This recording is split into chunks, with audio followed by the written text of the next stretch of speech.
Muito bom dia, boa tarde, boa noite. Bem-vindo a mais essa aula do Bootcamp Gestão de Equipes Comerciais. Você está assistindo essa nossa aula por um dos dois motivos. Primeiro, você faz parte dos alunos que neste ano vão fazer a turma do Bootcamp Gestão de Equipes Comerciais, e este curso digital faz parte do seu desenvolvimento pré-semana presencial que nós vamos ter logo em breve. Ou você é um aluno interessado na teoria do Bootcamp, na teoria de alta performance, na teoria que compõe toda essa literatura, né, do nosso famoso book preto, o book do nosso Bootcamp, esse book de 500 páginas de teorias que nós compilamos de mais de 200 autores e algumas coisas nossas, experimentadas por nós, e também do nosso caderno de workbook, nós chamamos nosso caderno de ferramentas, que são as ferramentas quase todas aí criadas por nós para alta performance. E aqui nesta aula você está interessado no módulo Goals, que é o módulo de metas, e como desenhar, desenvolver metas audaciosas e que mesmo assim motivem a equipe a dar o máximo de si. Então vamos iniciar esse módulo Goals. Aplicação na rotina do gestor. Para que estudar isso? Ter uma clareza mental e técnicas para o desenvolvimento de metas ambiciosas, sabendo lidar com a motivação da equipe e com as formas adequadas de monitoramento. Então, pessoal, dentro desta aplicação da rotina do gestor, você tem que começar agora a se preparar. Para essa aula valer a pena, nós aconselhamos que você tenha o seu caderno de aprendizagem. O seu caderno de aprendizagem é qualquer caderno, não pode ser folha avulsa, a gente acha que tem que ser um caderno para você ir registrando todo o seu aprendizado de alta performance. Começa por esse curso, daqui a pouco você vai ver outras fontes, vai ver outros cursos que a gente faz, outras coisas, mas tudo nesse caderno. Tudo que é alta performance pessoal você põe nesse caderno. E eu, para quem não me conhece ainda, sou o Gustavo Campos, instrutor-chefe do Bootcamp, e você é o professor de vocês aqui neste módulo chamado Goals. Vocês vão seguindo os slides e vão vendo, tá? A gente está passando os slides aqui na tela grande, mas a gente disponibilizou todos esses slides para você fazer um download. Então é melhor que você tenha eles impresso ou digital de alguma forma, para que você possa acompanhar eles e ao mesmo tempo ver o curso. Porque muita coisa eu falo não está nos slides, mas os slides são um guia. Iniciando então, acredite nas possibilidades. Nós estamos falando de metas. Metas, então você tem que começar a acreditar nas possibilidades. Se você só acreditar em realidade, as suas metas sempre vão ser baixas. Sempre. E tudo que você conseguir alcançar vai ser baixo. Porque você é um cara que não acredita em possibilidade, acredita só em realidade. E realidade está aquém das possibilidades. Nós temos a situação atual, que é a realidade que nós estamos. Nós temos a realidade que nós ampliamos, que a gente visualiza a partir dessa realidade atual, e eu coloco no meu conceito, as possibilidades são além disso. Essas coisas que eu amplio são as coisas que estão na área do óbvio. O que eu passo dessa cerca é as minhas possibilidades. Então eu posso ser muita coisa. Mas para isso eu tenho que furar a camada do óbvio, tenho que sair no doutor, pular a cerca, pular e andar no trecho do óbvio, pular o óbvio e chegar nas possibilidades. Então todas as circunstâncias à nossa volta mudam semana após semana, mas nós continuamos os mesmos. E aí nós temos uma meta que ela foi desenhada para ser audaciosa.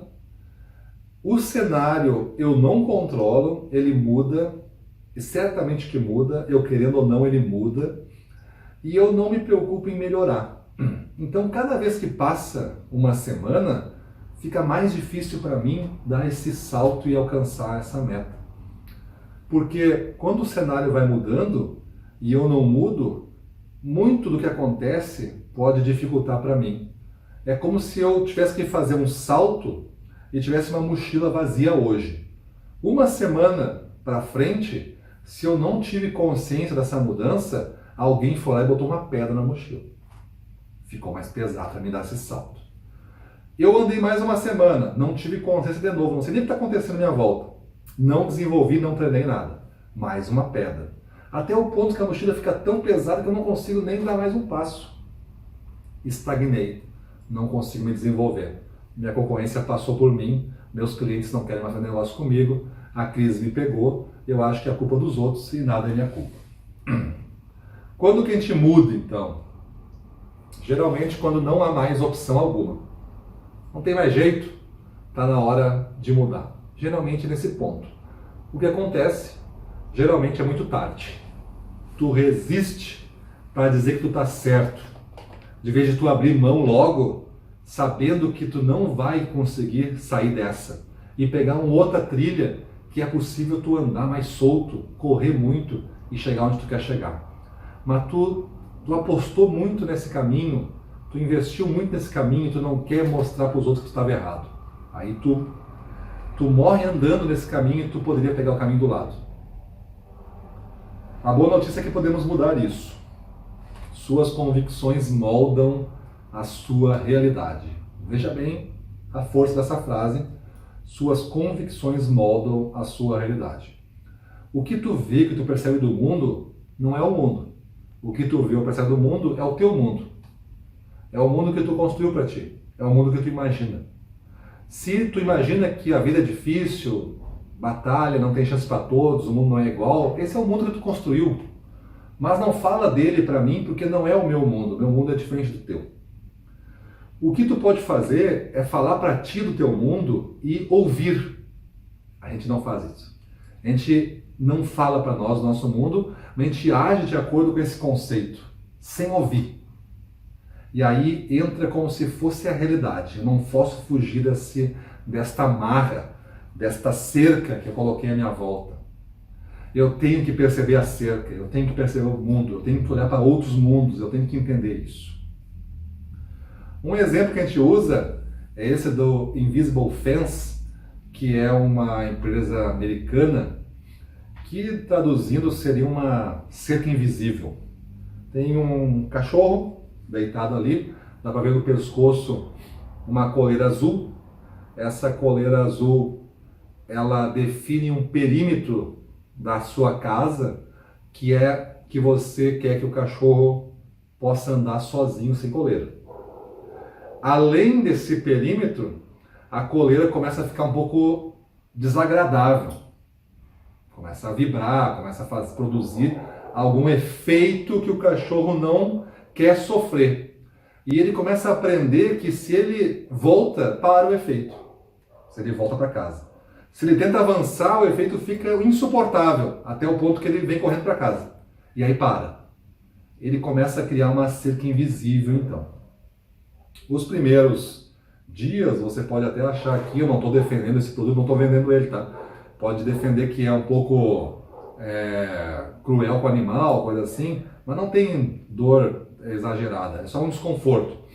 E serve só para dar segurança mesmo para ele, porque pode ser uma rua movimentada, imagina um monte de carro, e se eu deixar ele solto para atravessar a rua, ele sofreu um atropelamento. Então eu quero a segurança para ele. Defino uma cerca de segurança. E essa cerca é como nós usássemos essa coleira, nós pessoas. Esse primeiro perímetro, essa zona de conforto nossa, é o nosso mundo.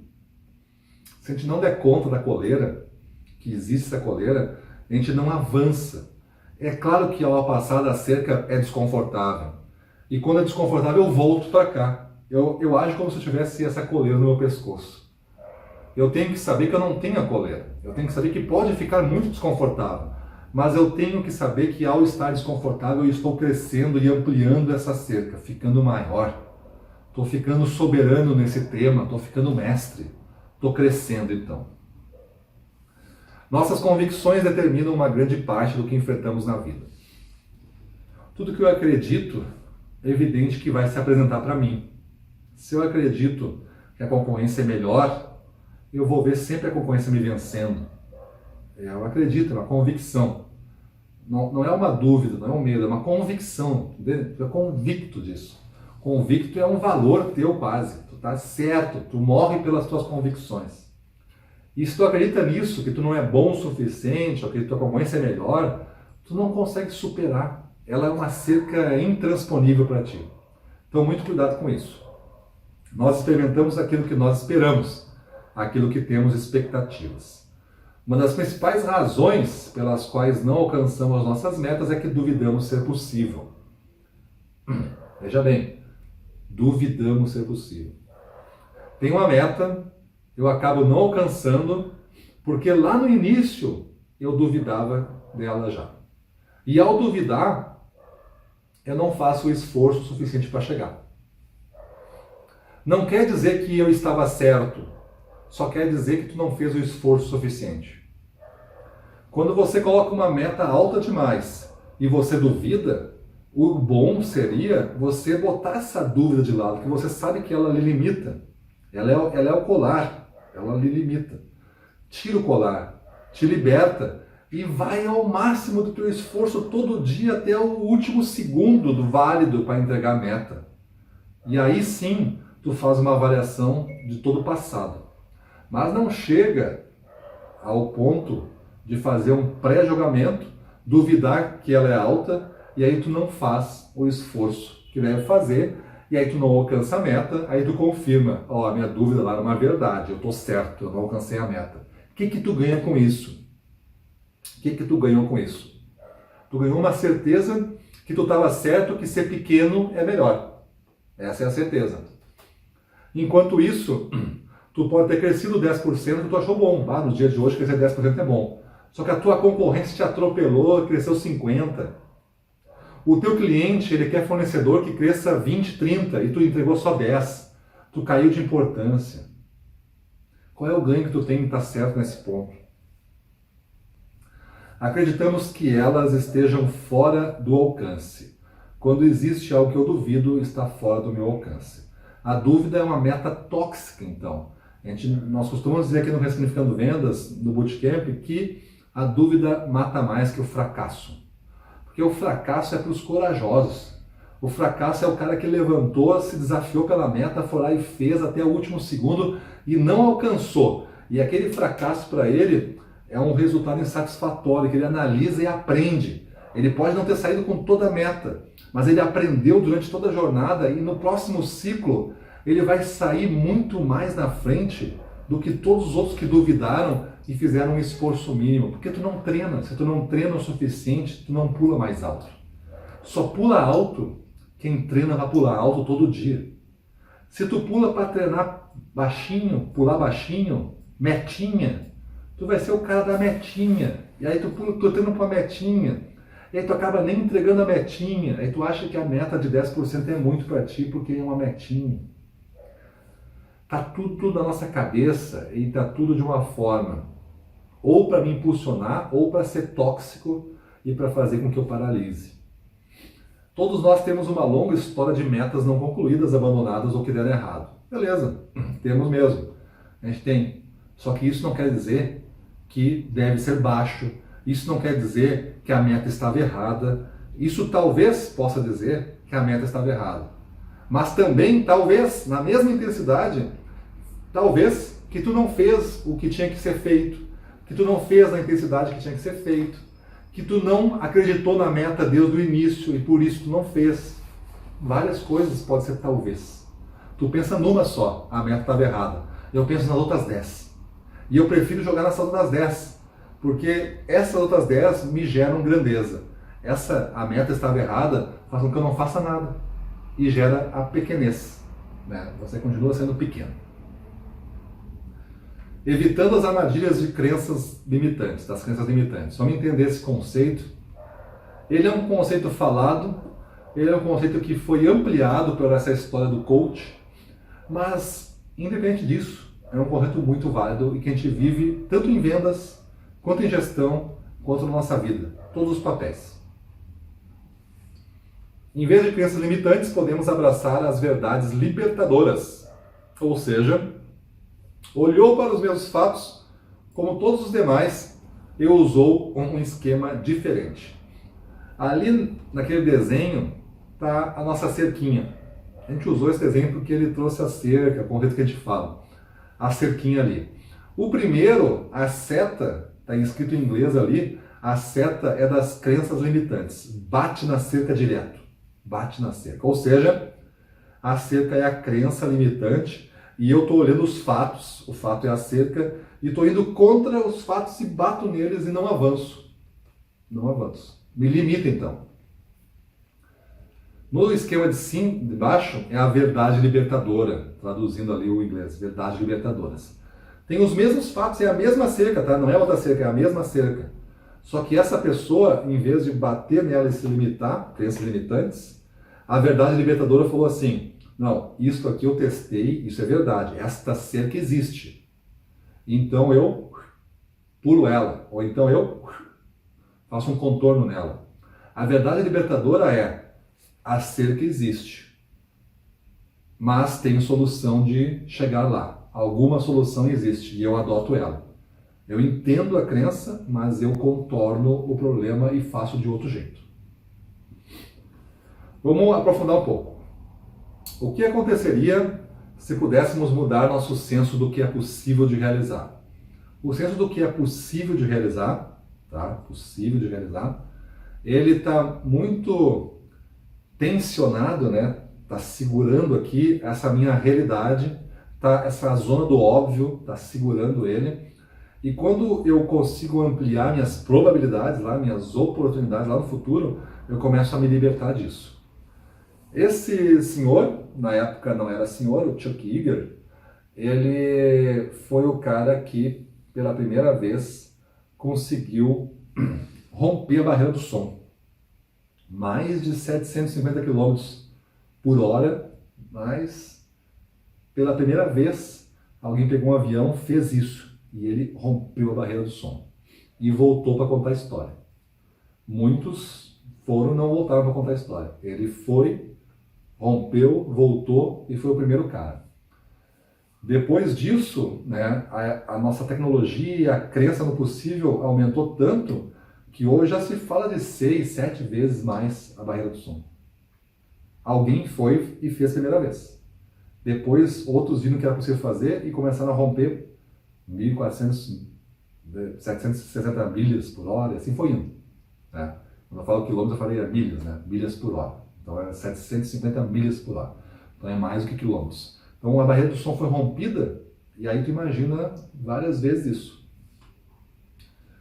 Esse outro cara aqui, o Roger Bannister, 1954, ele foi o primeiro cara que correu 1 milha, mais ou menos 1.600 quilômetros, 1 km e 600, né? 600 metros. Ele correu em menos de 4 minutos. 1 km e 600 metros em menos de 4 minutos. Até então se acreditava que se fizesse esse esforço humano, o coração iria explodir dentro do peito. Todos os médicos, cientistas da época falavam isso. Aí imagina um cara, ele resolver desafiar isso e conseguir cumprir essa meta. Ou o cara era totalmente desavisado, não sabia o que estava fazendo, ou o cara sabia muito que existia isso, mas era uma crença limitante. E ele foi se testando, chegando perto disso, via que o coração não arrebentava, ele testou um dia um pouquinho mais. Por algum pouquinho de diferença, ele fez em menos do que os 4 minutos. Interessante também que o mesmo efeito se repetiu depois que ele conseguiu fazer, vários outros fizeram. Sempre tem um primeiro. Quem é lembrado? Você conheceu o Chuck Yeager. Quem é o segundo que fez? Talvez alguém foi lá e botou numa lista, mas eu não sei. Quem foi o segundo que correu 1 milha em menos de 4 minutos? Está lá registrado, eu não sei. Faz parte da história? Faz. Alguém lembra? Não. Mas Roger Bannister lembra, foi o primeiro. E esse menino, Tom Sher, essa foto é de 2012, foi quando ele conseguiu, com 12 anos, se eu não me engano, ele conseguiu fazer uma manobra de skate, descendo uma rampa, aquelas rampas em U, né? Descendo aquelas rampas, conseguiu fazer 3 voltas completas no ar e voltar para a rampa. Então deu 1080 graus, será quanto ao próximo disso, tá? 360, mais 360, mais 360 e voltou. Isso é um feito que nunca ninguém tinha feito. Então ele foi o primeiro, Red Bull estava lá, o cara fez o nome dele, a referência dele com 12 anos. Sempre vão lembrar dele do mundo do skate. Conclusão então, existem coisas que nunca ninguém fez ou alcançou em nossa esfera profissional. Existem coisas que você mesmo nunca fez em sua vida e no seu papel profissional. E estas coisas nunca antes atingidas podem estar definindo a sua realidade no momento. Então, por que isso é importante? Porque todos os objetivos terão obstáculos. E muitas pessoas, ao enfrentá-los, podem ficar em dúvidas se conseguirão superá-los. Então, a dúvida faz parte, como a gente falou, só que se tu te deixar levar por ela, vai matar mais do que fracasso. Porque tu vai deixar muito mais ideias sem fazer nada do que as ideias que tu faz e erra. Dessa maneira, podemos separar as pessoas em dois grupos. Os pensadores da escassez e os pensadores da abundância. E aqui tem uma tabela, pode estar pequenininho para você, mas pegue o seu slide aí e dê uma examinada. E existe um comparativo ali, ó. Pessoas de escassez são medrosos e os pensadores da abundância são agradecidos e confiantes. Escassez, acreditam que nunca terão o bastante. Acreditam que sempre tem mais de onde já estão trabalhando. Esse é o pensamento da abundância. São mesquinhos com seu conhecimento, contatos e compaixão. São felizes em compartilhar seu conhecimento, contatos e compaixão com os outros. Assumem que são como são. E os da abundância assumem que pode crescer, aprender e desenvolver. O cara que assume que é como é, assim, não muda nunca, é assim mesmo, e se o mundo muda, vai ter que aceitar ele. O outro grupo não, se ajusta. Padrão para suspeita e indiferença. Então esse é o pensador de escassez. Padrão para confiança e abertura, de abundância. Ressente-se de competir, acreditando que isso faz a torta ficar menor e eles mais fracos. E o abundância saúda a competição, acredito que isso faz a torta ficar maior e eles melhores. São pessimistas em relação ao futuro, acreditando que em tempos difíceis se aproximam. E os abundâncias são otimistas sobre o futuro, acreditando que o melhor está por vir. Otimista em relação ao futuro. Isso é importante. Escassez. Enxergam desafios como obstáculo. Abundância. Enxergam desafios como oportunidades. E por fim, pensam pequenos, evitam riscos. Aí faz as metinhas que eu falei. E os abundância pensam grande e abraçam o risco. Quando tu abraça o risco, tu cresce, né? Aqui tem um exemplo que eu vou dar em cima de recursos. Vamos entender bem essa informação, tá? Geralmente ela é entendida pelo viés errado. Mas é verdade. São necessários recursos, né? Mas não são pré-condições para o sucesso. E o que se vê é que normalmente recursos abundantes e fáceis estão nas mãos das equipes de baixa performance. Recursos limitados ajudam a construir resiliência e confiança, bem como um ativo maior de todos os recursos da criatividade humana. Além disso, é comprovado que quanto mais vezes você superar dificuldades, mais capaz você será de superar quaisquer outros desafios que virão. Quando a pessoa lê isso aqui, a interpretação errada é a seguinte: ah, que bom, vou tirar os recursos que a minha equipe tem, vou tirar as ferramentas e as armas, vou dar bem pouquinho para eles, aí eles vão usar a criatividade, vão se virar, vão entregar o resultado e vão ficar maior. Não é isso que está escrito aqui. Vamos dizer que tu tá com uma expectativa, aí estou fazendo um jogo aqui, tá? Que pode, você vai botar na sua proporção. Mas vou botar que você queira ter 10 milhões de resultado. 10 milhões de resultado num período. Pode ser um mês, pode ser um ano, enfim, 10 milhões. Você vai investir para esses 10 milhões, daqui a pouco 10 mil. Aí tu vai pensar assim, putz, 10 mil talvez seja um investimento muito baixo, não vai nem para ser criativo, porque ele não existe, o recurso, eu estou dizendo aqui que recursos limitados ajudam a construir, mas não a ausência de recurso. 10 mil para um retorno de 10 milhões é ausência de recurso. Mas agora eu vou investir daqui a pouco 100 mil para 10 milhões, 200 mil para 10 milhões. Aí o número, você vai botar o número, tá? Mas eu estou falando assim, 100 mil, 200 mil, 300 mil para 10 milhões. Cara, pode ser. Não depende da tua margem, depende de muitas coisas, não estou fazendo conta aqui. Mas eu estou querendo que isso, botando 100 mil para um potencial de 10 milhões, se eu errar vier 9, vier 8, vale a pena já. Veja, tem que ver a sua margem, tudo. Mas não estou aqui para fazer essa conta. Estou aqui só para botar assim, recurso limitado. Mas não precisa assim, 10 milhões, eu vou gastar 3 milhões para fazer 10. Talvez, 3 milhões seja muito para 10. Depende da sua margem, depende de outras coisas. Tudo depende, mas não analise o número somente o absoluto quanto eu vou gastar, o recurso que eu vou dar. Imagine sempre em função do que você vai ganhar, o que você vai retornar, como a sua equipe vai ficar mais motivada, como a sua equipe vai fazer a criatividade funcionar. Onde é o ponto errado? O ponto que tem tanto recurso que tu vê que a tua equipe não dá mais bola para o trabalho. Deixa que a propaganda funcione. Os clientes ligam para cá, a gente atende e tira pedido no telefone. Isso talvez seja o ponto do excesso. Quando eu deixo de me esforçar para alcançar. Aqui eu estou dizendo assim, invista o quanto você pode e isso vão ser armas nas mãos de quem quer ir para a guerra. Vendedores, profissionais de vendas que querem ir para a guerra. Lá na guerra está o recurso e o vendedor. Quando o recurso é abundante, o cara acha que o recurso vai estar na guerra e ele vai estar fora da guerra. Ou seja, deixa o anúncio funcionar e se precisar de mim, me liga. Isso é recurso abundante, faça com que a gente fique mais fraco. Beleza? Então entendam bem isso para não ter entendimento errado. Trocando crenças limitantes por verdades libertadoras, vamos ver agora um processo, um método de 6 passos bem simples. Vou passar aqui mais detalhadamente, mas você vai ver que na prática dá para fazer isso bem rápido. Passo 1 é tu reconhecer a crença limitante como algo presente. Tem que reconhecer que existe. É aquela cerca. É invisível, né? Está na nossa cabeça. Se você não consegue enxergar ela como um fato, realmente eu não consigo fazer aquilo, mas se eu treinar isso eu consigo. Essa parte é a cerca que você tem que perceber. Você tem que entender isso. Essa é a minha crença limitante.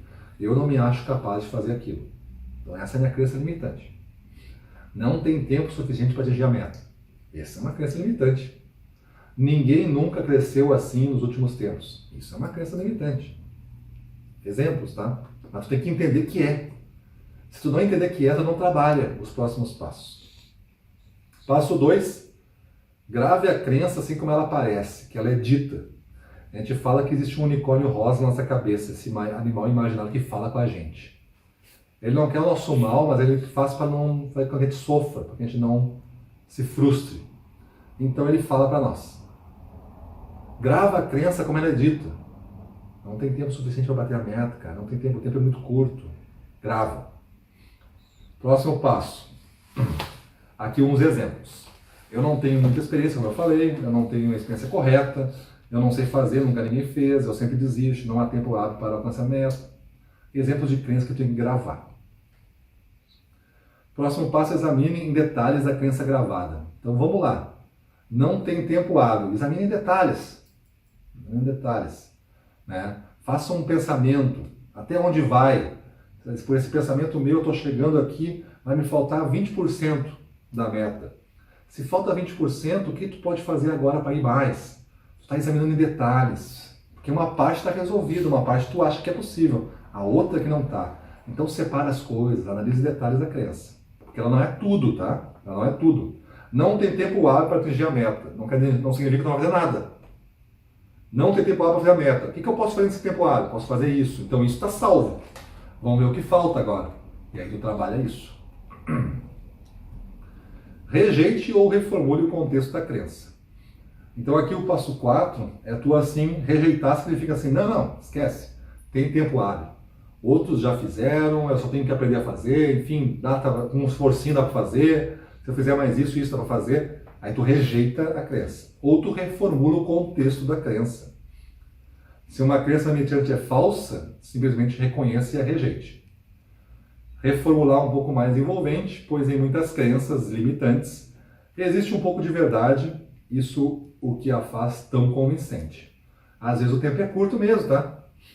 Ah, só tem mais X meses até o final do ano. Ah, é curto, hein? A gente não fez até agora, imagina fazer agora o dobro. Tudo bem. Mas, isso eu reconheci. Mas não quer dizer que não dê para fazer. Eu só estou reformulando, agora eu tenho que reformular. E aqui tem uns exemplos. Ó. Imagina que a sua crença é sobre trabalho de equipe. Eu não sou uma pessoa detalhista. Então, tu acha que não pode trabalhar em equipe, porque tu não é detalhista. Então isso te tira do jogo, te anula. O que tu pode fazer? Mesmo contexto, tá? Eu não sou uma pessoa detalhista, vírgula, mas posso colaborar e trabalhar em equipes com pessoas que sabem cuidar dos detalhes. Então o fato ainda está lá. O fato é que tu não é detalhista. Tu reconheceu, mas tu ressignificou a ação. Tu fez uma verdade libertadora. Posso colaborar e trabalhar em equipe com pessoas que sabem cuidar dos detalhes. Então no teu time tem que ter uma ou duas pessoas de detalhes e tu vai dar o máximo de ti para outras coisas e o grupo vai vencer. Passo 5. Reoriente seu pensamento para a verdade libertadora. Imagine uma situação de seleção de emprego.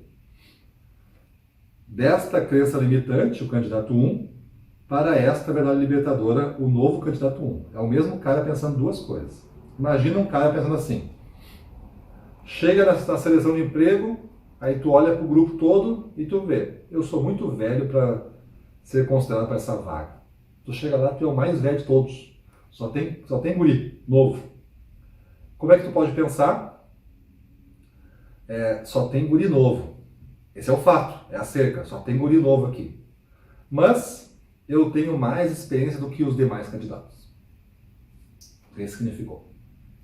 Agora uma outra. Tu chega lá e tu é o mais novo. Tu é o guri novo, só tem veterano. Tu pode pensar assim, eu sou muito jovem para essa vaga. Aí te limita, te anula. Mas tu pode dizer assim, aqui só tem veterano. Mas eu tenho muito mais energia e entusiasmo do que os demais candidatos. Ressignificou a verdade libertadora, fez com que tu reconhecesse o fato, mas entrasse em ação. E o passo 6 começa a viver de acordo com a verdade libertadora. Então tu ressignificou, começa a viver. Objetivo, meta e indicadores. Vamos dar uma olhada nisso aqui. Objetivo é saber aonde queremos chegar e que resultado queremos atingir. É o resultado final que queremos alcançar. Esse é um objetivo, fica fácil de a gente entender. Decidir qual é o objetivo, na verdade, a primeira decisão importante a se tomar antes de iniciar qualquer jornada. Então, antes de fazer qualquer coisa, qual o objetivo que eu quero caminhando naquela direção, né? Qual o objetivo? Então, eu tenho que definir. Isso daí tem algumas regrinhas que a gente vai aprender como definir um objetivo. Meta, tarefa ou atividade específica, de preferência com prazo definido, que você precisa realizar para alcançar os seus objetivos. Por isso que quando você trabalha numa equipe de vendas, você recebe uma meta. Meta é só uma parte do objetivo da empresa. É a sua parte. Isso que é uma meta. Então ela é uma atividade específica, tem um volume, tem clientes a conquistar, tem margem a contribuir, então tem algumas coisas que são metas. A empresa tem um objetivo, ela compartilha com metas, você é responsável por um. Esse um pode se tornar o seu objetivo para você. E aí você faz metas para alcançar este objetivo. Aí você começa a desdobrar então. As metas englobam os passos e os prazos necessários para chegar até lá. E os indicadores são instrumentos que têm por finalidade medir ou mostrar algo. Metas agora, vamos falar de metas. Analisando, propondo desafios e criando estratégias para alcançá-las. Por que muitas metas não são concluídas? Então vamos ver o que falam alguns autores. Edilson Lopes fala, um dos motivos é que a nossa mente está apta para responder o valor da meta e não para pensar em como realizá-la. O cara fica pensando, grava, visualiza só aquele valor da meta, mas não consegue ter um pensamento estruturado para saber como realizar a meta. Esse é os grandes vendedores, os grandes vencedores têm, né? Metas audaciosas, mas também pensam em como fazê-las. Tom Hopkins. A maioria dos vendedores que não conseguem chegar a seus objetivos não conseguem por falta de direção e motivação.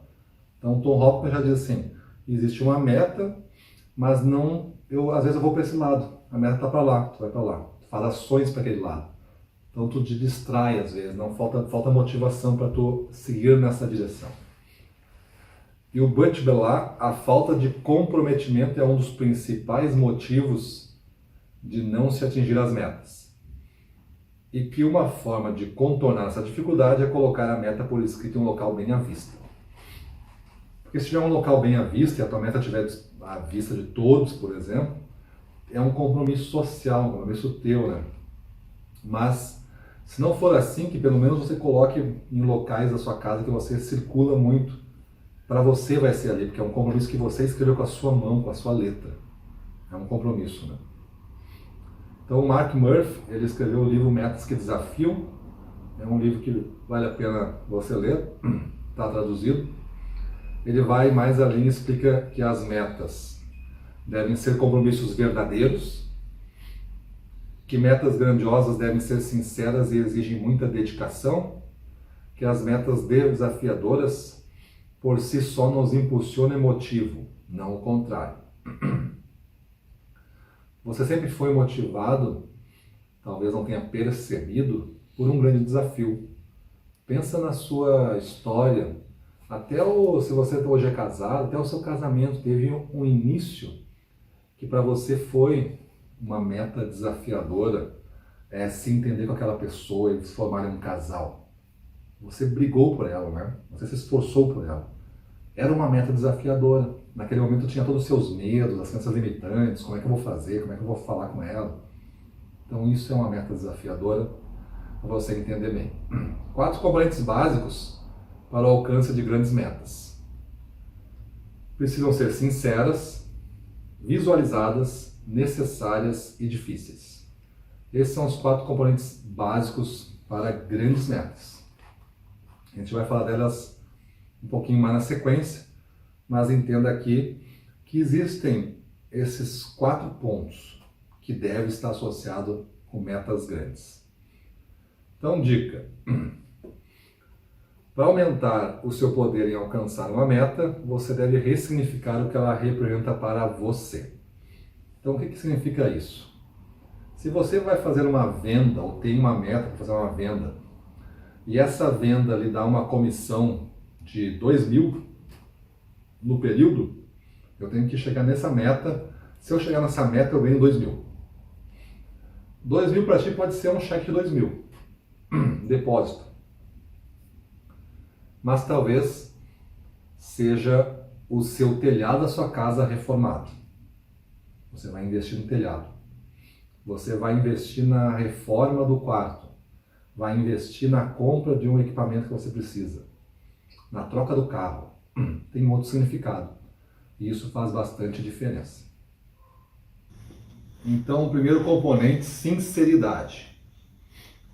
Claro, não são só com emoções que se conquista uma meta desafiadora. Então, nós temos que ter mais coisa. Mas a sinceridade é um desses componentes. Vamos entender. É imprescindível acessar a parte analítica do cérebro para calcular. Por exemplo, os números de venda mês a mês que você precisa realizar para chegar ao seu objetivo final e quais atitudes você deve tomar para isso. Então, essa sinceridade com você é a parte analítica mais a emoção. Isso é ser sincero. Você fez um estudo, você viu o tamanho do desafio e você coloca uma emoção e aí você está sendo 100% sincero. Sabe quando aquela pessoa diz uma coisa e você sente que não está sendo bem sincero? Por quê? Porque faltou emoção. Então a meta, o primeiro componente dela da meta audaciosa é ter a analítica junto com a emoção.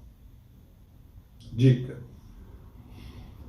Cada um precisa observar a si mesmo e entender o que o motiva para ativar seus mecanismos. Questione-se sempre. Por que você se importa com esta meta? Por que você se importa com essa meta? Seja porque você gosta mesmo do que está fazendo, ou porque você está em busca das recompensas.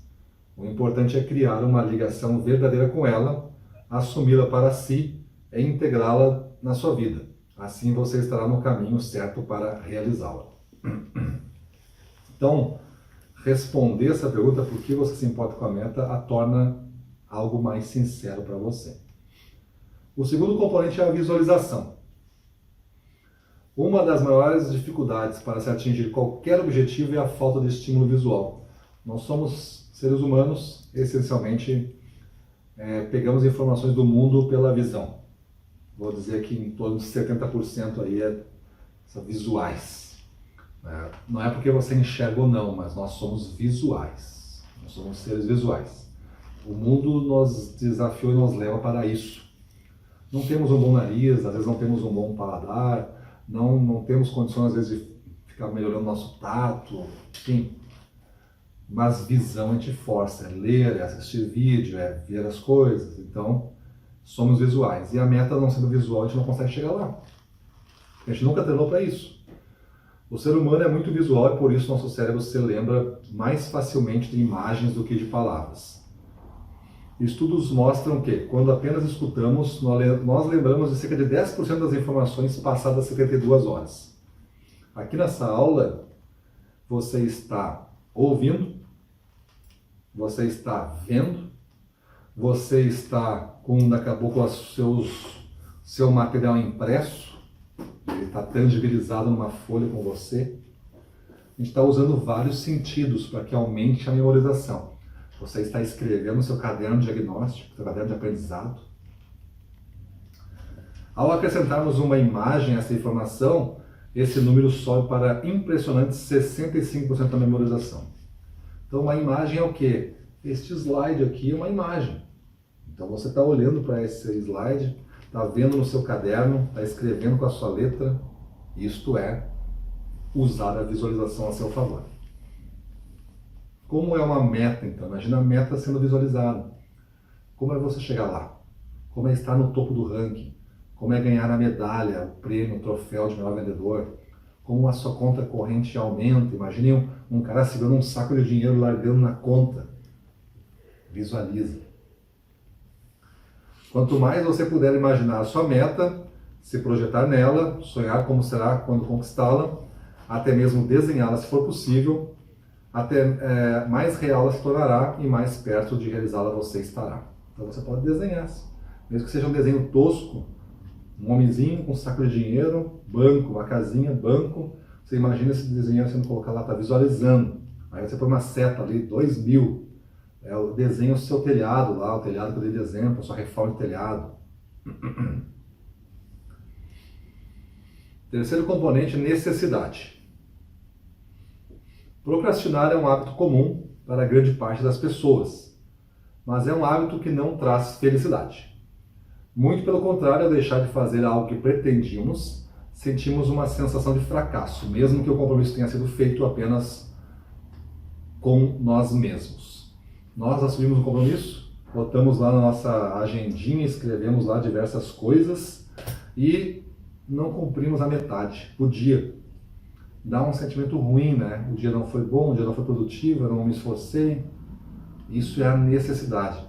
A gente tem que ter essa necessidade de fazer a meta, ela tem que estar lá e tem que ser obrigatório fazer, a gente tem que brigar por isso. Para evitar a procrastinação, você precisa focar sua energia na meta e se livrar daquilo que não é importante e que acaba lhe tirando o foco. Os motivos mais comuns de deixar algo importante para depois são não gostar do que precisa fazer. Se não gosta do que tem que fazer, aí não tem emoção associada, emoção negativa na verdade, então é difícil que tu vai fazer, né? Não estar sinceramente comprometido com o que precisa ser feito, então tu não assumiu um compromisso nem contigo, imagina o que tu vai fazer. Não saber que atitude tomar, então tu não racionalizou, né? A parte analítica não está na mesa. Não sei nem como começar, então é mais fácil desistir. E medo de fracassar, o último, né? A dúvida. Medo de fracassar é a dúvida, aí a dúvida é novo, te impedindo de agir. O quarto e último componente é a dificuldade. Você deve pensar que quanto mais difícil for uma meta, mais facilmente você desistirá dela, não é? Acontece que o ser humano não funciona bem assim. Pense nas coisas mais importantes que você já realizou na sua vida. É provável que a maioria delas tenham sido difíceis, tenham exigido esforço, algumas renúncias, e talvez tenham até lhe obrigado a aprender coisas novas e causado algum desconforto. Então, imagina tudo isso. Como você se sentiu ao final desses desafios? Imagina uma coisa que você lutou para comprar, você juntou muitos anos aquele dinheiro, aí você pegou e falou e comprou. Então isso é o componente da dificuldade. Nós nos motivamos por dificuldades. Então quando temos muitas coisas para fazer, estou falando de grandes metas, né, e 4 componentes, nossa atenção e nossa energia ficam divididas e não conseguimos focar em nada. Muitas coisas para fazer, não sabe como iniciar, não foca em nada. Mas se uma das coisas se tornar urgente, de modo que a sua não realização acarretará em algo sério, é nessa meta que focamos, deixando todo o resto de lado para focar na urgência. Então, encare as metas difíceis como um prêmio, como um voto de confiança. Cuida bem delas como se fosse algo que você precisa muito. Ninguém atribuiu uma meta difícil a alguém que não julgue capaz de realizá-la. Então, nós temos essa meta difícil, ela tem sentido para nós, ela tem emoção, nós estamos comprometidos em fazer, alcançar ela se torna urgente para nós, porque a nossa vida vai depender dela, e a gente coloca a nossa palavra lá, nosso compromisso em cima dela, e faz com que isso mobilize emoções e razão em cima de descobrir uma trajetória para conquistar essa meta. E com isso eu me motivo, porque ela me desafia. Como superar o medo de falhar? Vimos que as metas difíceis são também as mais motivadoras. Apesar disso, infelizmente o medo do fracasso pode ser tão intimidador ao ponto de gerar pânico e paralisar o indivíduo. Então, a gente falou disso já, né? A dúvida, o medo de fracassar faz com que a gente não dê os primeiros passos. É algo que a gente tem que aprender a conviver bem com erros, com falhas. Faz parte do processo, né? Planejo, executo, eu checo, eu avanço, eu executo de novo, eu falho, eu checo, sabe? A falha faz parte do processo. O que torna esse pensamento bastante compreensível é a tão comum cultura de punição do erro, na qual as empresas não permitem ninguém errar. Para corrigir isso, a primeira coisa a ser feita é desmistificar o sentido do fracasso. Então, todo mundo prefere ter uma meta baixa porque sabe que atinge. E se deu 100%, a empresa não pune. Mas se o cara tinha uma meta que é 10 vezes maior do que o outro e atingiu 70%, tu fica questionando quais são os 30% que ele não entregou. Então essa é a cultura da punição, né? Não importa que o cara assumiu um risco maior e quase chegou. Importa é que tu não conseguiu fazer o 100%. E isso é uma cultura de punição do erro, que dá muito, uma cultura que gera muito baixo risco assumido. As pessoas não gostam de assumir risco nessa cultura. Aqui eu tenho um esquema que nós criamos, a zona de conforto, é a nossa zona pequenininha, mas aquela zona conhecida, né? Depois tem a zona de desconforto, que é você pular essa cerca, né? A sua verdade libertadora, você pula a cerca, se liberta dela, e ali é desconfortável, você não conhece, mas é ali o desafio está ali.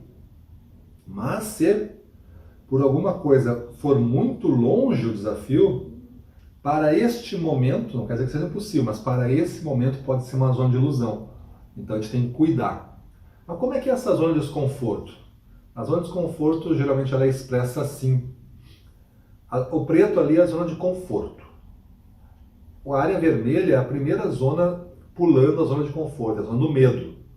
Ali eu tenho medo de mudança, tenho uma sensação de impotência, uma insegurança, tenho uma influência na opinião alheia, está tudo misturado na zona do medo. Se eu conseguir avançar, eu chego na zona amarela, a zona de aprendizagem. Ampliação da zona de conforto, tenho confronto de desafios e problemas, desenvolvimento de novas habilidades.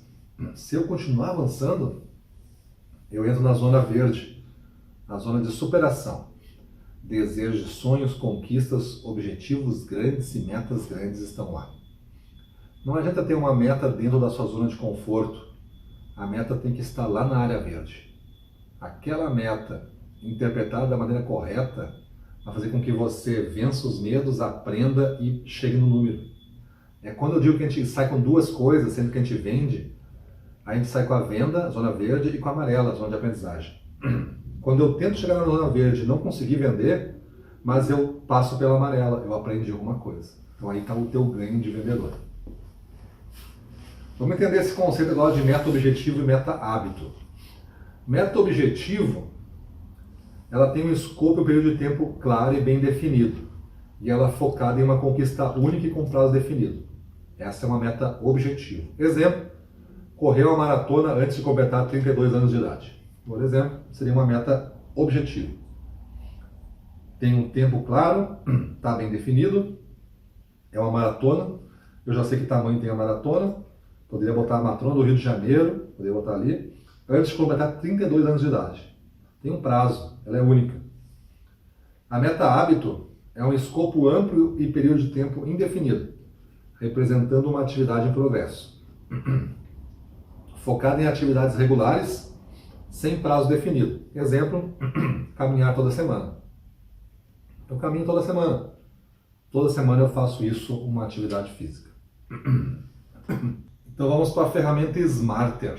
A ferramenta Smarter são essas letrinhas. Smart em inglês quer dizer inteligente, Smarter é o mais inteligente, mas aqui as letrinhas significam outras coisas. Sempre em inglês, estou traduzindo aqui, tá?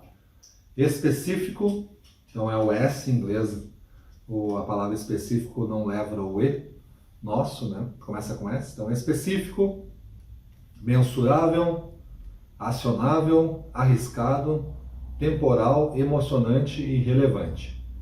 Interessante que o Smarter, a gente fala de metas Smart, objetivos Smart, aqui é Smarter, tem duas letras a mais, o E e o R no final, e ele mudou alguns conceitos que estavam no Smart tradicional, principalmente o arriscado no R ali, que era para ser relevante, e aqui agora ficou risky, né, de arriscado. Então, quando eu passo o meu checklist de Smarter para cada objetivo, e o objetivo passa por isso, é um bom objetivo. Mas se não passou por um desses itens, não é um bom objetivo, está um pouco mal definido. Exemplo, correr a maratona do Rio de Janeiro em 2019. Esse é uma meta objetivo, né? Tem prazo definido, tem o desafio, tem o que tem que fazer, correr, tem um período, né? Tem tudo o tamanho da distância, que é uma maratona do Rio de Janeiro. É arriscado, vamos dizer que eu estou fora de forma, então eu vou ter que treinar para isso. É relevante que eu estou interessado nisso, é emocionante passar a linha de chegada do Rio de Janeiro. Um objetivo 2, meta-hábito. Correr 3 km na esteira da academia às terças e quintas, às 5 horas da manhã, iniciando em 1º de junho. Qualquer data aí. Mas é uma meta-hábito, tu vê que não tem um fim. Eu começo, tem um tamanho do desafio, é sempre terça e quinta, sempre nesse horário, e acaba quando? Quando eu quiser, acaba. É uma meta-hábito. É que nem tomar banho todo dia. Quando que acaba? Quando tu não quiser, vai tomar banho. Vai sofrer a consequência disso, mas não é mais um hábito. Então isso é o uso do Smarter. A gente tem que fazer que o nosso objetivo passe por todos esses checkpoints aqui, essas letrinhas. Motivação para metas sem mistério, usando argumentos reais e possíveis. Motivação é a diferença que existe entre fazer as coisas ou ficar inerte. Ficar inerte é ficar parado, né? Fico parado ou eu faço as coisas, avanço. Então, motivação é a energia que nos move em direção aos nossos objetivos, sejam eles pequenas tarefas diárias ou grandes ideias transformadoras. Então, essa motivação que nos move, nos coloca em movimento para fazer alguma coisa, é essa energia que nos leva para a direção desses nossos objetivos, não importa quais são. Tem 3 componentes da motivação. A ativação, que é a decisão de fazer algo, então eu ativei, entrei em ação. A intensidade, a quantidade de esforço utilizado para fazer algo. E a perseverança, por quanto tempo mantenho o esforço. Então esses 3 componentes estão dentro de uma pessoa motivada. ela ativa as coisas, faz algo de uma forma intensa, ela não faz pouca coisa, ela faz bastante e persevera. Vão ter erros e baixos, falhas, fracassos, erros, mas ela persevera. Tipos de motivação. Nesse quadrinho que está pequeno para você, mas no seu slide aí vai ser possível ver melhor, tem a motivação intrínseca e a extrínseca. Ele nos mostra aí o que motiva hoje as pessoas. As duas motivações são importantes. A intrínseca surge do interior do indivíduo e a extrínseca vem de fora do indivíduo. Exemplo, resolver um problema pelo dinheiro, reconhecimento, elogio dos colegas. E o outro seria resolver um quebra-cabeça porque tu quer montar o quebra-cabeça. Aí tu passa um dia inteiro montando. A motivação intrínseca tem uns prós. Fácil de manter a concentração e vai fazer independentemente da recompensa. E os contras da motivação intrínseca é que pode facilmente ficar sujeito aos humores. Não estou a fim de fazer hoje, aí tu não faz. Motivação extrínseca, os prós. Fácil de criar usando recompensa e torna suportável as tarefas difíceis. Já que tem uma recompensa, eu faço. E os contras é propenso à procrastinação. Aí tem uma motivação, tal, mas aí vou levando esse negócio aí para frente, porque posso fazer mais para frente, e assim vai indo. O que realmente motiva as pessoas hoje? Uma das maneiras mais comuns de motivar equipes de venda ainda hoje é através de estímulos financeiros pelo atingimento das metas, como comissões especiais, prêmios, bônus, etc. É a cultura da cenoura e do chicote. Você corre para alcançar a cenoura, que é o prêmio, e corre para não ser atingido pelo chicote, que é a punição. Então o prêmio está lá na frente e o chicote está atrás, comendo em você. Então, o que realmente motiva as pessoas? Será que é a cultura da cenoura e do chicote? Ou será que existe ainda, mas será que este ainda é o melhor jeito de conseguir resultados surpreendentes? Será que isso, cenoura e chicote, é o melhor jeito? Daniel Pink, que é um grande pensador, ele escreveu um livro chamado Motivação 3.0, já faz alguns anos, mas é muito, muito atual, sugiro que vocês leiam. E ele diz no livro que esse tipo de abordagem por recompensa funciona para um tipo muito específico de atividade, que é aqueles processos simples, com um objetivo claro a ser atingido, que na verdade só precisa de um empurrão. Pega esse papel, carimba aqui e grampeia. Esse é um bolo que tem que fazer isso. Tem que fazer isso nesse bolo aqui, tem 1000 desses. Se tu acabar hoje, te dou R$10 a mais.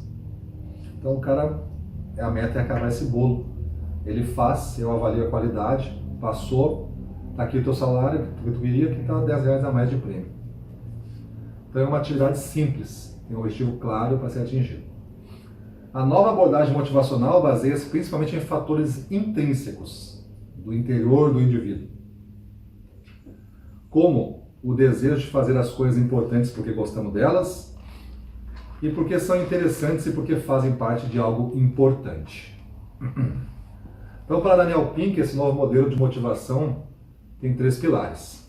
A autonomia, necessidade de conduzir nossa própria vida, o domínio, o desejo de nós tornarmos cada vez melhores em algo que importa, e o propósito, a necessidade de fazermos o que fazemos em prol de algo maior do que nós mesmos. Então, 3 pilares sustentam a motivação. A autonomia, né? Eu quero conduzir minha vida, quero tomar minhas decisões. O domínio, eu quero ser bom nessa matéria, quero ser bom nisso. E o propósito, eu sei por que eu estou fazendo isso. Eu sei por que eu levanto todo dia de manhã. Eu sei por que eu me esforço nesse trabalho. Então essas 3 coisas formam os pilares da motivação. Agora vamos falar de indicadores e métricas, porque todos esses objetivos têm que ser medidos, todas essas metas têm que ser medidas. Então os indicadores podem ser de 2 tipos. Os quantitativos, que são baseados em números e quantidades como unidades vendidas, faturamento, devolução. E nós temos os qualitativos, obtidos através de pesquisas, entrevistas, com o nível de satisfação dos clientes, os principais elogios, as principais reclamações, entre outros. Essa é a diferença de um indicador quantitativo e qualitativo. O qualitativo tem uma técnica específica, tem uma opinião, eu entendo isso, ele é mais aberto. E o quantitativo não, está apurado.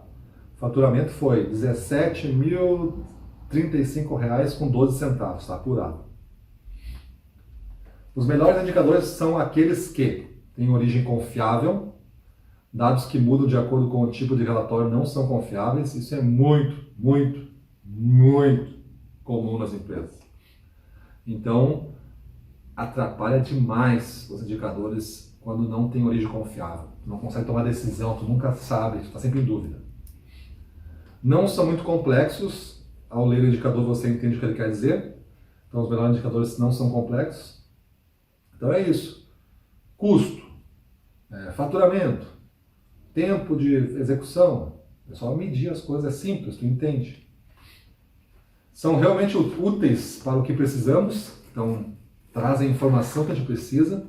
A meta é o faturamento. Eu tinha uma meta de 100. Quanto eu faturei? 102. Bati a meta e ultrapassei 2. São específicos, retirados de fatos concretos. O faturamento está lá. Fui empilhando nota, chegou a 102. Está lá. É um fato, é específico. E são globais, conseguem atender ao máximo as dúvidas sobre o tema que queremos avaliar. Então é global. Eu entendo tudo o que diz o faturamento nesse indicador. Eu sei quanto vendi, eu sei quanto está lá, quantos clientes. Está bem global. Alguns indicadores são chave do desempenho, a gente chama de KPI, né? Indicador-chave. Em inglês, quer dizer isso, indicadores-chave de desempenho.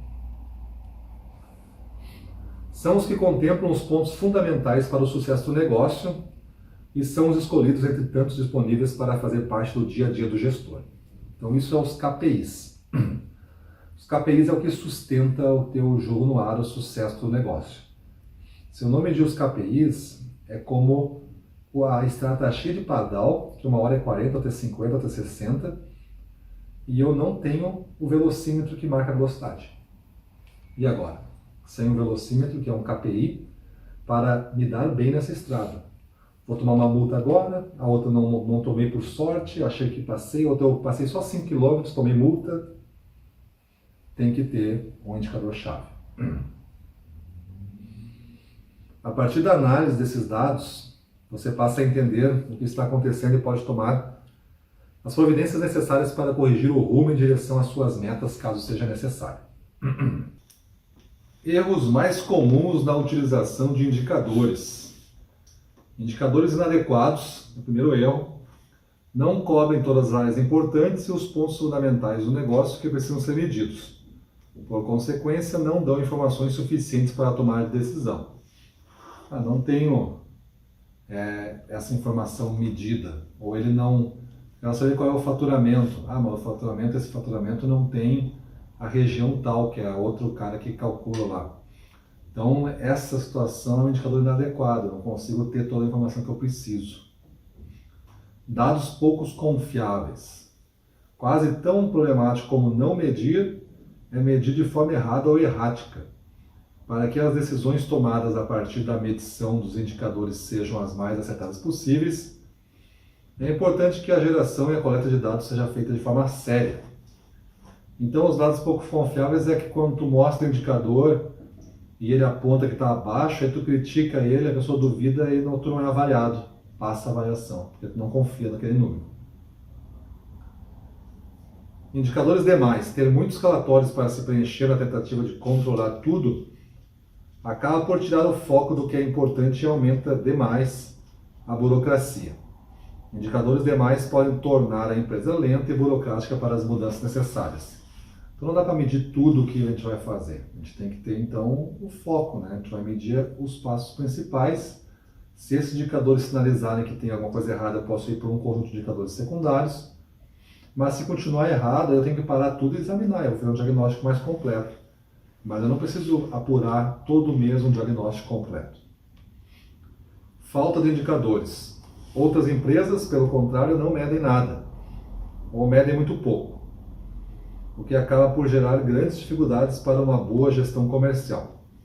É como se um GPS nos mostrasse um mapa de cidade sem o nome das ruas. Então a falta de indicadores é isso. É nós querermos implementar uma estratégia, queremos ir naquela direção, naqueles objetivos, só que a gente não mede, a gente não sabe se estamos indo bem, se estamos indo rápido, se estamos chegando a tempo, a gente não tem essa informação.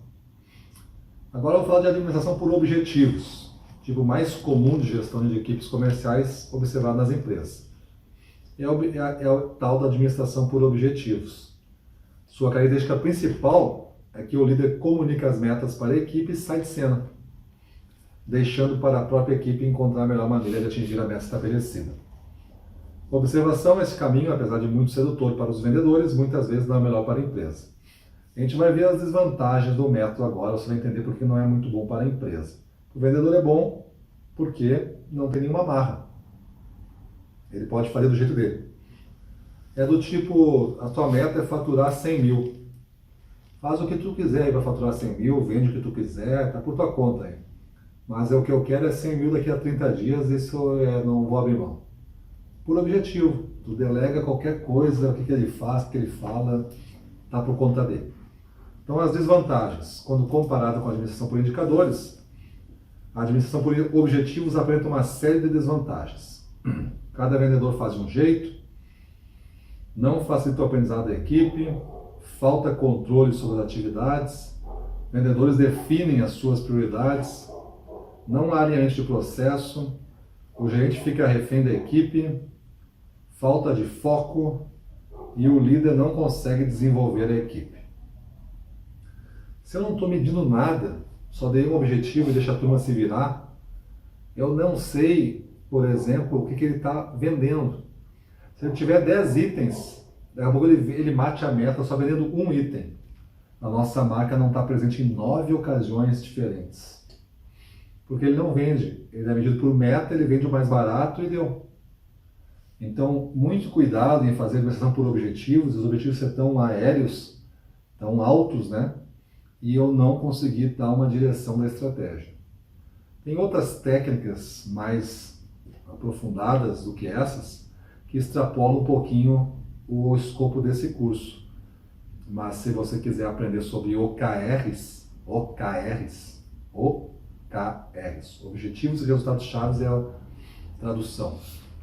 Ela é a administração por objetivos junto com a administração de indicadores melhorada.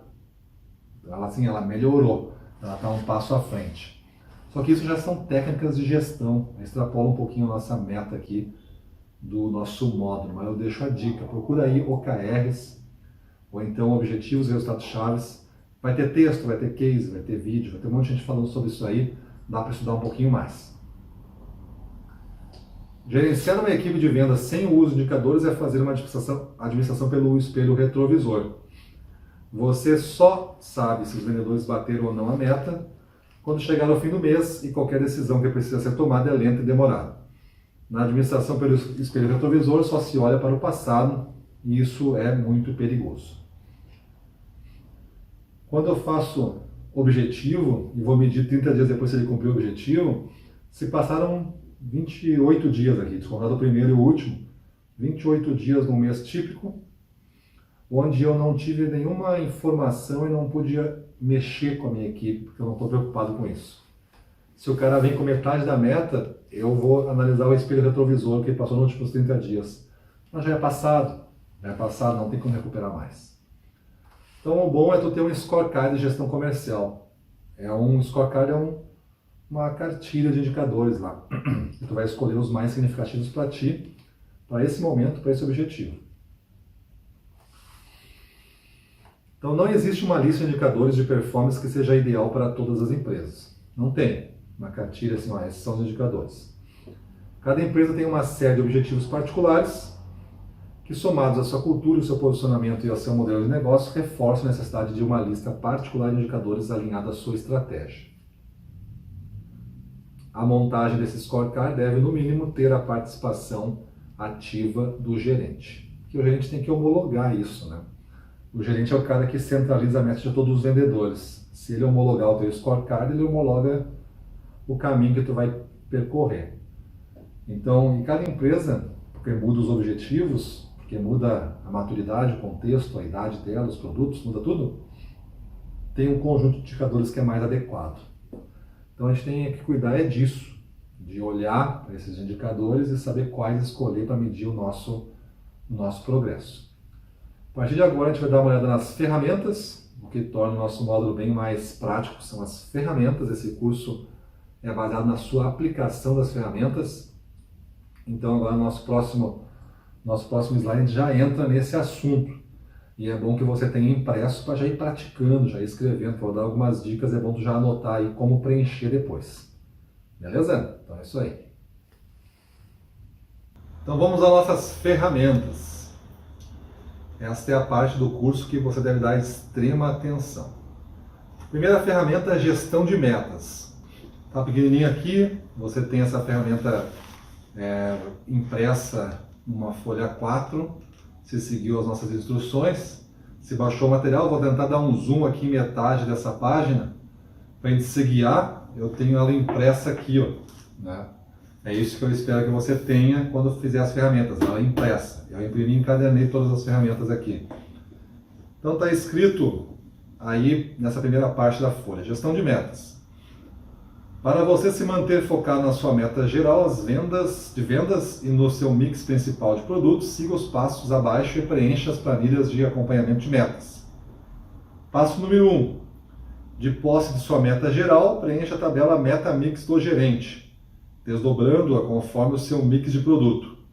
Use a classificação 80-20 para selecionar os produtos e preencha por ordem de importância no local demarcado pelas letras de A a G. A gente vai ver aqui o que eu quero dizer com isso. Ó. Eu vou passar e depois eu volto. Você tem ali na parte inferior dessa primeira página, está escrito ali Meta Mix do gerente, todos os vendedores. Você, como gestor comercial, vai ter uma meta geral. A empresa quer de você daqui a pouco 1 milhão. E aí você vai botar ali meta geral 1 milhão. Beleza? Então está ali 1 milhão. Só que é 1 milhão de quê? Aí tem as letras A a G, é a abertura por linha de produtos. Tu pode fazer uma classificação 80-20, quais são aqueles 20% de produtos que fazem 80% da venda. Aí já vai ocupar as posições A, B, C, D, daqui a pouco coisa assim. No ladinho do A, por isso que ele está na esquerda, você vai escrever uma sigla, ou vai botar o nome do produto. Linha X, ou então linha 1000. Aí no lado do B você vai botar linha 2000. Ao lado do C, a linha 7000. É uma desdobramento dessa meta. É 1 milhão. Só que da linha A é 100 mil, da linha B é 200, assim estão botando. Até chegar no G, se for o caso. Tu pode parar no C, tu pode parar no D. Seria as linhas de produto, o mix de produto que tu quer abrir essa meta de 1 milhão, para não vender tudo de uma coisa só. Se não for aplicável para você, você não abre. Você não abre, mas eu acho que é sempre aplicável. Voltando para a parte 2. Classificar os vendedores por algum critério que aponte o quanto de certeza ele irá ou não bater a meta. A nossa sugestão é, no quadro número 1, é o grupo estrela. Acima de 90% da meta é garantido que o cara bate. O número 2 é grupo intermediário. De 65% a 89% da meta é garantido. E o rabo do dragão, que é o grupo 3, né, é menos de 65% da meta é garantido. Então, na classificação, tem o estrela, intermediário e o rabo do dragão. O rabo do dragão é aquele que só mexe se o bicho mexe junto. Então, ele é só rabo, né? Ele é só a última coisa que passa. Aí tu vai fazer agora o próximo passo, separar a meta do vendedor por linha de produtos e preencher a tabela meta vendedor, separando a meta para o vendedor com base no critério acima, considerando o percentual provável de conclusão da meta. A próxima planilha, bem no pé da primeira página aqui, está escrito meta vendedor 1. No cantinho esquerdo está escrito o nome do vendedor e o percentual de certeza da meta. O percentual de certeza da meta é aquilo. Ele é estrela, intermediário, rabo do dragão. Qual é o percentual? É o percentual 1, 2 ou 3 aqui. Meta do vendedor. Tu vai abrir e botar naquele quadrinho do lado ali. Meta do vendedor. Na linha de cima, também vai abrir por linha de produtos para ele. Qual é a linha A, qual é que ele vai fazer, a linha B, a linha C, a linha D. Daqui a pouco ele é especialista numa outra linha, a linha A para ele pode ser outra coisa, tudo bem. Não precisa ser igual a sua A, mas o ideal é que fosse. Mas se não der para ser, inventa o A para aquele vendedor e deixa o seu A diferente. Depois tu fala, tem que fazer a junção aí. Mas se puder manter de A a G igual para todos, vai ficar mais fácil o controle. Tu vou botar o nome da linha, no quadrinho de baixo a quantidade que tu quer dele. Lá da linha 1000 eu quero, dos 1 milhão eu quero 50 mil itens. Então tu vai botar ali. E na parte de baixo, que está numerado, de vezes letras são números, 1, 2, 3, 4, 5, 6, tu vai botar o nome do cliente, dos principais clientes daquele vendedor. Tu vai escrever ali, o cliente principal dele é o cliente XYZ Bobinas Limitada. Então é o XYZ, o 2 é o tal, o 3 é o tal. E quanto esse cliente vai ter que comprar da meta? É sempre da meta, não tem nada a ver com a linha A que está em cima. O cliente 1 não tem a ver com o produto A. Uma coisa é distribuir por mix, outra coisa é ver os principais clientes, para tu não esquecer nada. E o resultado provável é o quanto que tu acha. Ele é um grupo intermediário, mas o intermediário lá é de 65 a 89. Quanto tu acha que esse cara vai bater mesmo? O resultado provável dele? Ah, ele sempre bate 70% da meta. Então tu põe 70, né? Tu já vai contar com 70. A praça dele não é para isso, mas tu vai botar 70. Então tu vai ter meta mix do gerente, a teu compromisso, aberto por linha de produto. Tu não tem cliente porque tu não é para tu atender cliente. E depois tu vai estimar vendedor por vendedor quanto ele vai fazer nas principais linhas e o quanto ele vai fazer nos principais clientes. Depois abre a folha 2 e 3 desse nosso acompanhamento. Vou dar um zoom aqui na primeira folha. É o acompanhamento das metas semanais para o vendedor. Vai ter o gerente, tu vai ter a planilha do gerente que tu fez para um vendedor. Então, tu vai preencher para o vendedor José, tu vai escrever ali, eu tô aqui nessa primeira página, que tem esta tabela que está vendo na tela aí, bem na metade da folha para baixo, é a segunda folha. Quando tiver escrito gerente ali, não é mais a sua meta, porque o nome do vendedor está escrito embaixo do gerente ali, você vai botar o nome dele. Eu, como gerente, penso que o José vai fazer tanto nas linhas A, para os clientes principais tanto, é a minha proposta para o José. Eu não mando para o José, eu peço para ele fazer o mesmo exercício, eu passo a tabelinha do meio para ele, para o vendedor. E aí o José vai pegar aquela planilha e vai fazer o cálculo dele, quanto de cada linha, quanto de cada cliente. Ele recebeu uma meta, a tua meta, José, é 100 mil ARE por linha e por principal cliente. E a consolidada é a conversa de vocês. Tu tem a tua expectativa, ele tem a expectativa dele, vocês chegam a um acordo, fica valendo a consolidada então. A próxima folha é só de resultados. Resultado da semana 1, 2, 3, 4. É a conversa que tu vai ter com o José a cada semana e a realidade do José você vai apontando aqui, tanto por linha quanto por cliente.